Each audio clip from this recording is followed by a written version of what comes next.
985 AD, a harbour in Iceland. Late October. Bjarni Herjolfsson stands at the stern of his cargo ship staring at the North Atlantic. The water is already dark grey, chopping against the hull. Every experienced sailor in the harbour has given him the same advice. Beach the ship, wait for spring. The winter sea doesn't negotiate. But Bjarni's father sailed to Greenland 3 months ago, and Bjarni made a promise to follow him before winter set in. He's already late, dangerously late. His crew of 30 men watches in silence. They know what this decision means. They've all heard the stories. Ships that leave this late don't come back. Bjarni gives the order. They push off into the freezing spray. Within 3 days, they'll be completely lost in fog, blown hundreds of miles off course, fighting waves the size of buildings with no fire, no shelter, and no compass. Most of them will expect to die. But they'll survive, and when they do, Bjarni will become the first European to lay eyes on North America. This is the story of why Vikings risked winter seas when everyone else refused, and the brutal survival system that made the impossible barely possible. The myth versus reality.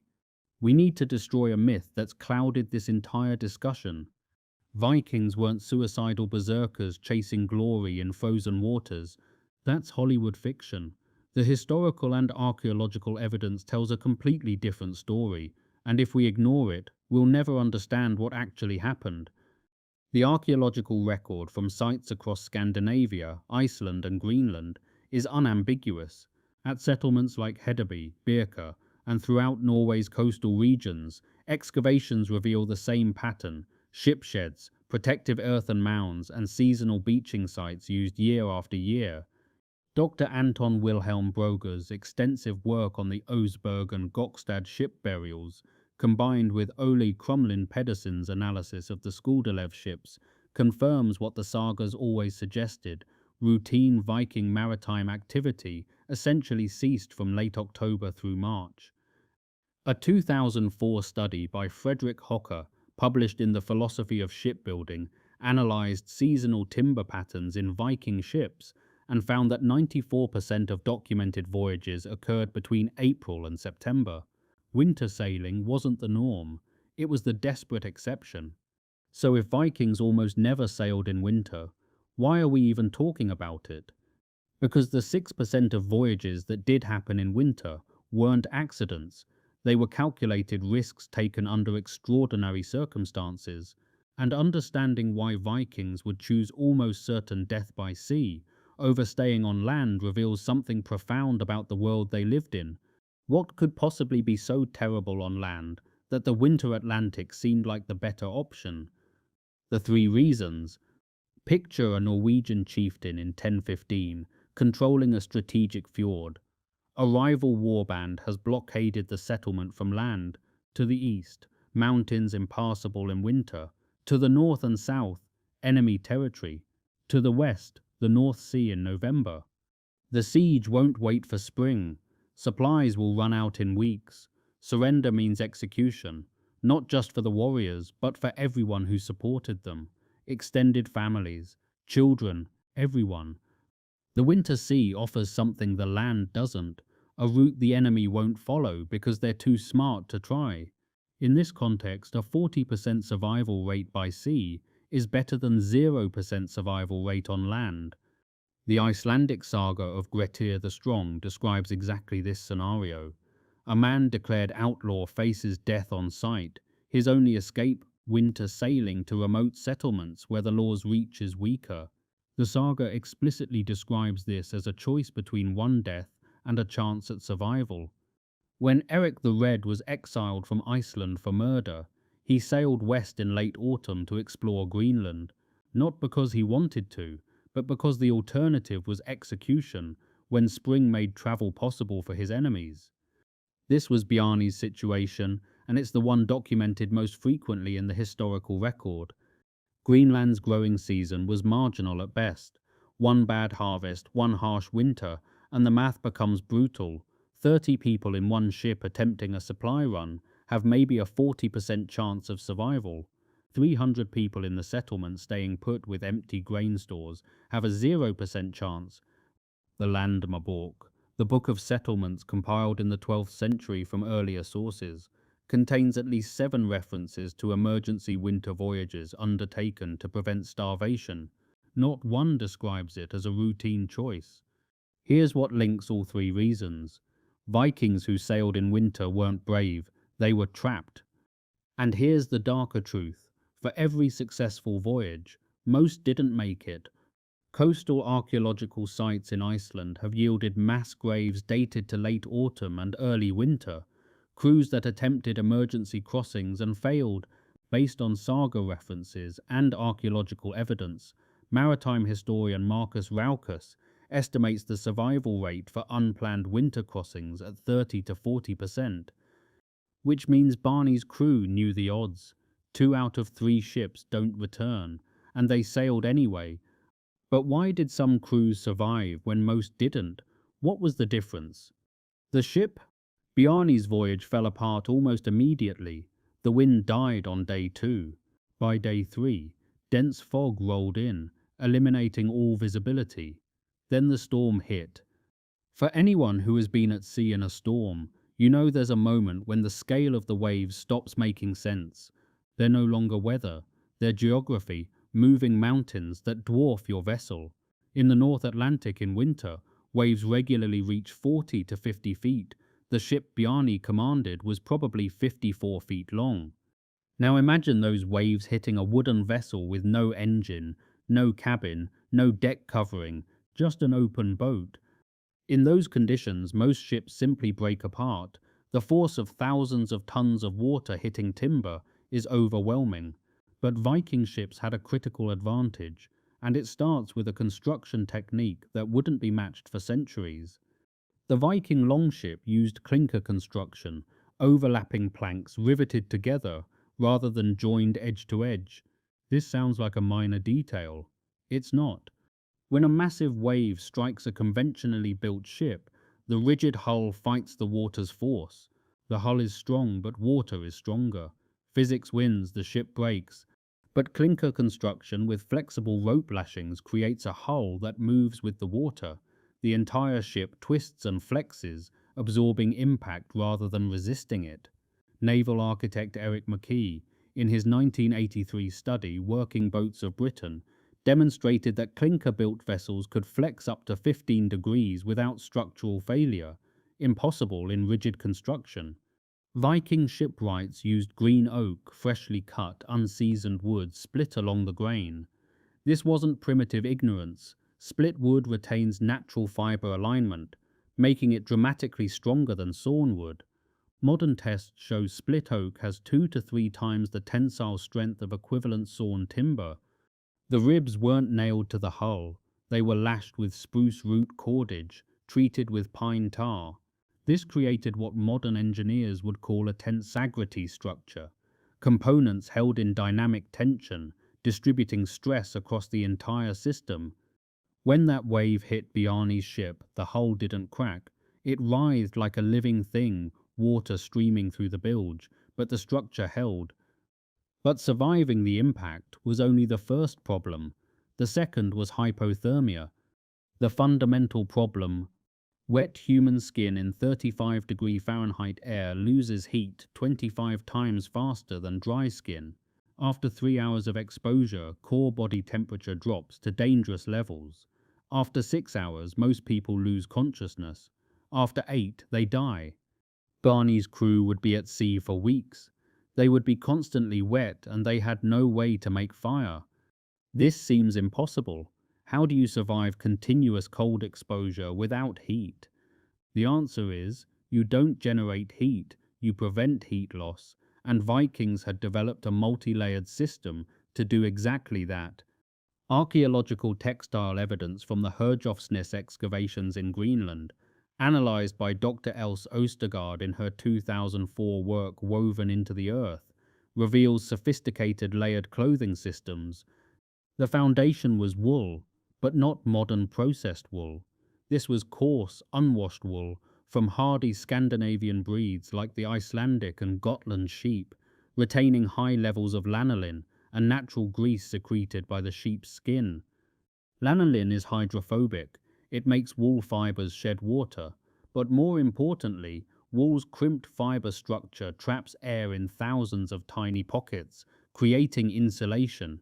Even when soaking wet, wool retains up to 80% of its insulating capacity because those air pockets remain intact. Dr. Patricia Bain's research in spinning wheels, spinners, and spinning demonstrates that Viking-era wool had 3 to 4 times more lanolin content than modern commercial wool, making it dramatically more effective in wet conditions. A Viking sailor wore multiple wool layers, a base layer against the skin, a mid-layer tunic, and an outer cloak. When wave spray soaked the outer layer, the middle and inner layers remained relatively dry. Body heat was trapped in the air pockets, creating a microclimate that could maintain core temperature even in brutal conditions. But clothing alone couldn't solve the sleep problem. Human core temperature naturally drops during sleep. In extreme cold, this drop can be fatal. Viking solution. They didn't sleep alone.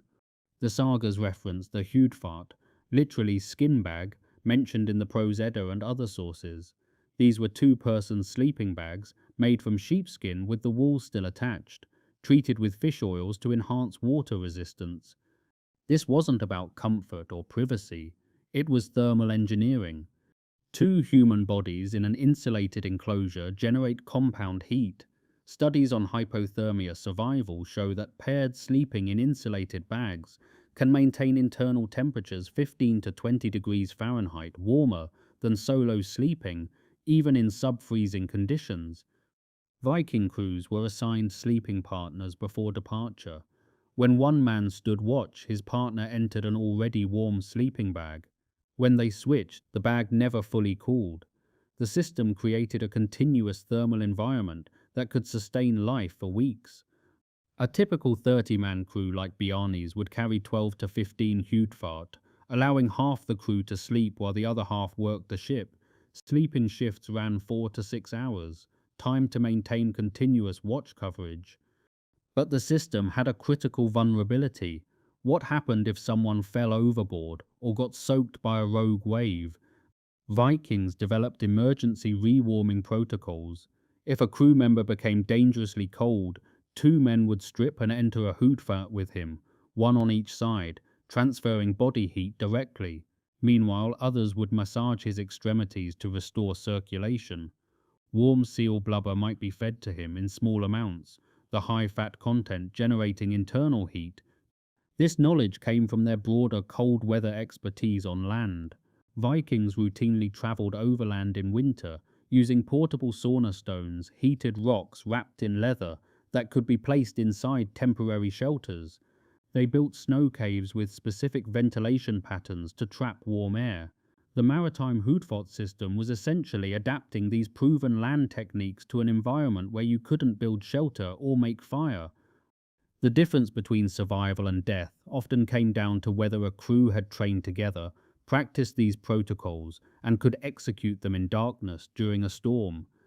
Dr. Rudolf Schmid's research on traditional diets and cold tolerance, published in Traditional Foods Are Your Best Medicine, reveals something crucial. Cold resistance is metabolic as much as external. Vikings consumed massive amounts of high-fat, high-protein foods during voyages.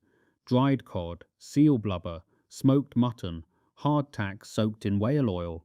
This wasn't random. Fat and protein generate more metabolic heat during digestion than carbohydrates, a phenomenon called the thermic effect of food. A diet of 4,000 to 5,000 calories daily, with 40 to 50% from fat, essentially turned each crew member into a self-heating unit, generating internal warmth continuously. But all the heat in the world doesn't help if you're lost at sea with no idea where land is, and Bjarni was lost. Navigation without instruments. When the fog hit on day 3, Bjarni had no compass. The magnetic compass wouldn't reach northern Europe for another 150 years. He had no accurate maps, no GPS, no radio. What he did have was dead reckoning, a mathematical system of navigation based on speed, time, and direction. Viking navigators measured speed using a simple float thrown from the bow. They counted how long it took to reach the stern, calculating knots traveled. They tracked time using water clocks, or simply counting the hours of daylight. They maintained direction using the sun, when visible, and their knowledge of prevailing winds and currents. But Bjarni had been blown off course in fog. His dead reckoning data was now worthless. He had no idea where he was. This is where saga accounts of Viking navigation start to sound like fantasy. The texts mention the Solstein, the sunstone, a crystal that could find the sun's position even on completely overcast days. For decades, historians dismissed this as mythology. Then in 2011, a piece of Iceland spar was discovered in the wreck of an Elizabethan ship. Scientists at the University of Rennes in France, led by Dr. Guy Ruppars, demonstrated that Iceland spar, a transparent calcite crystal, can detect polarized light, revealing the sun's position even through thick clouds or fog. Here's how it works. Sunlight scattering through the atmosphere creates a polarization pattern across the sky. This pattern is invisible to the human eye, but Iceland's spar crystals split light into two rays. By rotating the crystal and observing the brightness of these rays, a navigator can trace the polarization pattern back to the sun's position, accurate within 5 degrees. Dr. Ropar's research, published in the Proceedings of the Royal Society, concluded Vikings could have used this optical device to navigate under overcast or foggy conditions with remarkable precision. When the fog cleared enough for Bjarni to use his sunstone, he finally had a bearing, but he discovered he'd been blown hundreds of miles southwest, far past Greenland. He was looking at a coastline no Norse sailor had ever seen, the forests of North America. Here's where Bjarni's pragmatism shows. He could have explored.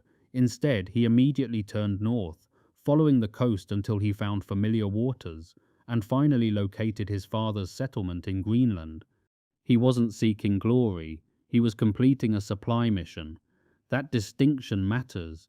But his survival and his discovery raise a darker question. How many other crews attempted what Bjarni did and simply vanished? The cost. The Icelandic sagas celebrate successful voyages. They mention Bjarni. They record Eric the Red's journey. They preserve the memory of those who made it. But they're mostly silent about the failures, and the failures vastly outnumbered the successes. Coastal archaeology tells the story, the sagas don't. Excavations at sites like Stone in Iceland and farm settlements in southern Greenland have uncovered mass graves dated to autumn and early winter. Groups of 10 to 30 individuals buried together, often with maritime equipment. These weren't battle casualties, they were ship crews that didn't return. Dr. Ori Vesteinson's survey of Icelandic settlement patterns, published in Patterns of Settlement in Iceland, identifies at least 23 such burial sites around the coast, concentrated in areas known for departure points to Greenland. The timing correlates precisely with late autumn, when emergency voyages would have been attempted.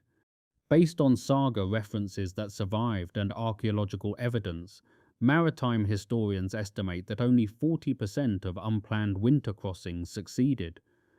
That means Bofani's 30-man crew had roughly a 60% chance of dying. Every man aboard knew this. The math wasn't hidden, and they went anyway. The sagas give us glimpses of what happened to the ships that didn't make it. The Grönlendinga saga mentions a ship that left Iceland in October, carrying supplies for Greenland. It simply vanished, no wreckage ever found, no survivors, just 30 families waiting through the winter for men who would never return. When ships did leave evidence, it tells a brutal story. Hypothermia doesn't kill instantly. It's a slow process that strips away everything that makes you human. First, you lose fine motor control. You can't tie knots or grip the rigging. Then comes confusion and poor decision-making. Crews might throw valuable cargo overboard thinking it would help, or they'd stop bailing water because they couldn't remember why it mattered. In the final stages, victims experience paradoxical undressing. They feel burning hot and strip off the very clothing keeping them alive. Archaeological evidence from one Iceland coastal site found bodies scattered around a partially intact ship hull, clothing removed, suggesting the crew died trying to reach shore after their ship grounded. But the most common cause of death wasn't cold, it was capsizing. Winter storms in the North Atlantic generate waves that can flip even large vessels. Once a clinker-built ship rolls past 45 degrees, it rarely rights itself. The crew, trapped in wool clothing that becomes deadweight when saturated, drowns in minutes. The ship itself, if it doesn't break apart, eventually washes ashore months later as a ghost ship. The settlements that sent these crews knew the risks. When a ship was overdue, there was no rescue mission. Winter conditions made that impossible. Families simply waited. Months would pass before the truth became undeniable. They weren't coming back. Spring would bring the grim discoveries.